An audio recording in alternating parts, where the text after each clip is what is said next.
கண்ணியத்துக்குரியவர்களை யாருக்கு அல்லாஹ் வசதி செய்திருக்கிறானோ அவர்கள் எவ்வளவு விலங்கின அந்த ஆடுகளையோ மாடுகளையோ ஒட்டகங்களையோ அறுத்து பலியிட முடியுமோ அவர்கள் அறுத்து பலியிடலாம். ஒருவருக்கு ஒரு ஆடுதான்.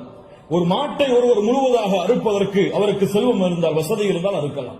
அல்லது அந்த மாட்டை 7 பேர் பங்கு கொள்ளலாம். ஒட்டகமாக இருந்தால் அவர்களும் அதில் 7 பேர் பங்கு கொள்ளலாம்.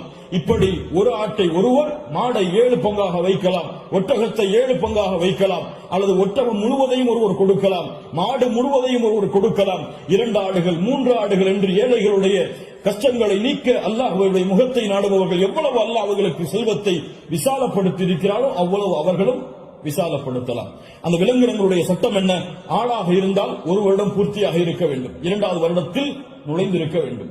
மாடாக இருந்தால் 2 வருடங்கள் பூர்த்தியாக இருக்க வேண்டும், 3வது வருடத்தில் அது நுழைந்திருக்க வேண்டும்.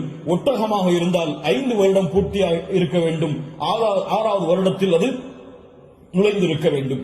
யாருக்கெல்லாம் ஒரு முழு குடும்பமாக ஒரே இடத்திலே ஒரே உணவை சாப்பிட்டு வசித்தால் அந்த முழு குடும்பத்திற்கும் ஒரு ஆடு போதுமானது, அல்லது முழு குடும்பத்திற்கும் ஒரு மாடு போதுமானது, அந்த முழு குடும்பத்திற்கும் ஒரு ஒட்டகம் போதுமானது.